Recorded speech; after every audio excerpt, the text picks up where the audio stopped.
নেশা শব্দটা শুনলেই মাথায় নেগেটিভ চিন্তা চলে আসে, তাই না? তুমি হয়তো এতদিন শুনে আসছো ফেসবুকের নেশা, সোশ্যাল মিডিয়ার নেশা অথবা মোবাইল ফোনের নেশা, কিন্তু কখনো কি শুনেছো পড়াশোনার নেশা? না, শোনোনি।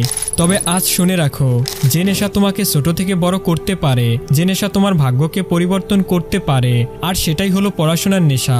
হ্যাঁ, আজ এই ভিডিওতে আমি তোমাদেরকে পড়াশোনার সেই নেশার কথাই বলে দিব, যা তোমার লাইফে নেগেটিভ নয় বরং পজিটিভ ইম্প্যাক্ট ফেলবে। তাতে তুমি যদি একবার আসক্ত হতে পারো, তবে তোমার ফিউচার এবং স্টুডেন্ট লাইফে তোমাকে ঠেকানোর সাধ্য আর কারো নেই। তাই সামনে বলা একটি কথাও মিস না করে পুরো ভিডিওটি যদি তুমি মনোযোগ সহকারে দেখতে পারো, তবে তুমিও শিখতে পারবে তোমার পড়াশোনাটাকে কিভাবে নেশায় পরিণত করা যায়। তাই আমি মনে করি প্রত্যেকটি স্টুডেন্টের এই ভিডিওটি অবশ্যই দেখা উচিত, কারণ এই একটি ভিডিওই তোমার স্টুডেন্ট লাইফটি বদলে দিতে যথেষ্ট। তো চলো শুরু করা যাক। একটি বাস্তব উদাহরণ দিয়েই না হয় শুরু করি। তোমরা ঘন্টার পর ঘন্টা সোশ্যাল মিডিয়া স্ক্রল করলেও বোরিং হও না, অথচ আধা ঘন্টা পড়তে বসলেই তোমরা বিরক্তি বোধ করো, বোরিং হতে শুরু করো আর ভাবতে থাকো কখন পড়াটা শেষ হবে আর কখন ফোনটা হাতে নিয়ে সোশ্যাল মিডিয়ায় ঢুকবে, কে কি বললো, কত নোটিফিকেশন এলো, আরও কত কি, এসব দেখবে। আর এটা থেকেই বোঝা যায় তুমি মোবাইল ফোনের প্রতি কতটা আসক্ত, যা বাস্তবে একটি নেশার মতোই। কিন্তু একটু চিন্তা করে দেখো, যদি এই নেশাটা তোমার মোবাইল ফোনের উপরে না হয়ে তোমার পড়াশোনার প্রতি হয়, তাহলে কেমন হতো? হ্যাঁ, যদি এমনটা হতো, তবে প্রত্যেক স্টুডেন্টের 65 থেকে 75% সমস্যার সমাধান হয়ে যেত। কারণ স্টুডেন্ট লাইফে প্রত্যেক স্টুডেন্টের সবচেয়ে বড় দায়িত্ব হলো তার পড়াশোনাটাকে ঠিকঠাকভাবে চালিয়ে যাওয়া। বাবা মায়ের কষ্টের টাকায় কেনা বই খাতায় যেন প্রেমপত্র আর হাবিজাবি লেখা না থাকে। তোমার বাবার মাথার ঘাম পায়ে ফেলে অর্জিত টাকা মাস শেষে টিউশন ফিতে, এক্সাম ফিতে যেন বৃথা না যায়, বছর শেষে এক্সামের রেজাল্ট যেন খারাপ না হয়। হ্যাঁ, যদি তুমি এই বিষয়গুলো বুঝে নিতে পারো, তবে তুমি বুঝবে তুমি একজন আদর্শ স্টুডেন্ট। এখন তুমিও হয়তো বলবে, ভাইয়া আমিও পড়তে চাই কিন্তু পড়ায় আমার মন বসে না। তো এই সমস্যার সমাধানে আমি তোমাকে 4টি পয়েন্ট বলে দিব, যেগুলোকে নিয়মিত ফলো করলে তুমি তোমার পড়াশোনাটাকে এখান থেকে এখানে নিয়ে যেতে পারবে। পয়েন্ট নাম্বার 1, ইন্টারেস্ট তৈরি করা। আচ্ছা, পড়াশোনা মানে কি একগাদা বই নিয়ে নিজেকে একটি রুমের মধ্যে আবদ্ধ করে রাখা? না, মোটেও না। পড়াশোনাকে ইন্টারেস্ট তৈরি করা সম্ভব যদি তুমি এই ধরনের কিছু টেকনিক আয়ত্ত করতে পারো।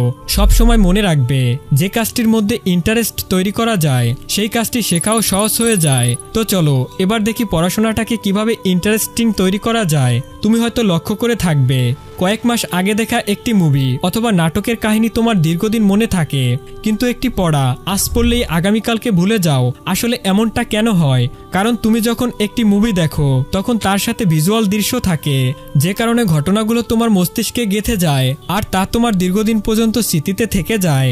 তাই এখন থেকে পড়াশোনায় তোমাকে একই কাজ করতে হবে। যখনই তুমি যা পড়বে সেগুলোকে গাধার মতো মুখস্থ না করে বুঝে পড়ার চেষ্টা করো আর মনে মনে ভিজুয়াল দৃশ্য তৈরি করো।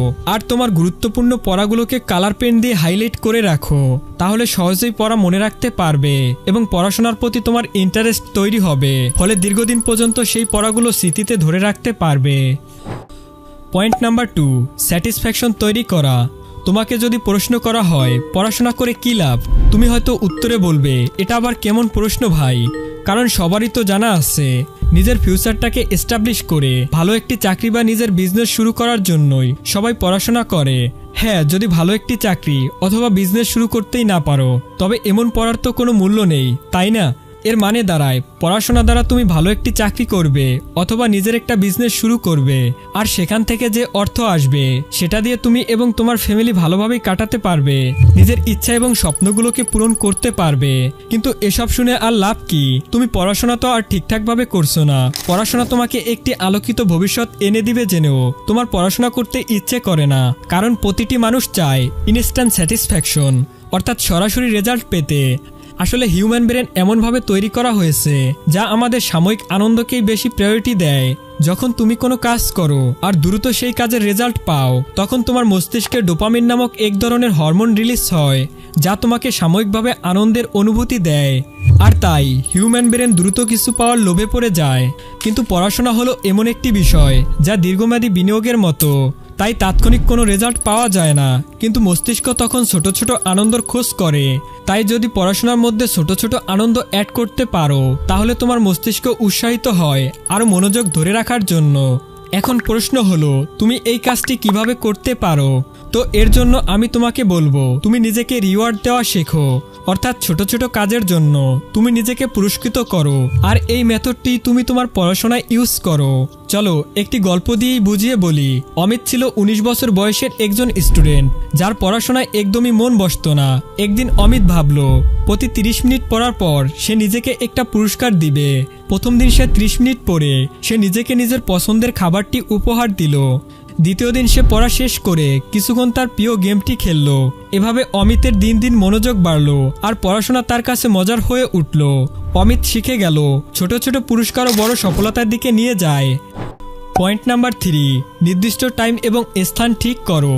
দেখো, যখন পড়ার সময় ঠিক করো না, তখন পড়া হয় না, সময় নষ্ট হয়, মনোযোগ হারিয়ে যায় আর মস্তিষ্ক বুঝতে পারে না কখন সে শিখবে। কিন্তু প্রতিদিন একটা নির্দিষ্ট সময় পড়তে বসলে তোমার মস্তিষ্ক নিজে থেকেই তৈরি হয়ে যায়, মনোযোগ বেড়ে যায়, চাপ কমে যায় আর শেখার প্রতি তোমার আগ্রহ বেড়ে যায়। তাই নির্দিষ্ট সময় পড়তে বসার চেষ্টা করো। আচ্ছা, কখনো কি ভেবেছো কেন কিছু মানুষ তাদের লক্ষ্যে পৌঁছে যায় আর কিছু মানুষ কেন মাঝপথেই হারিয়ে যায়?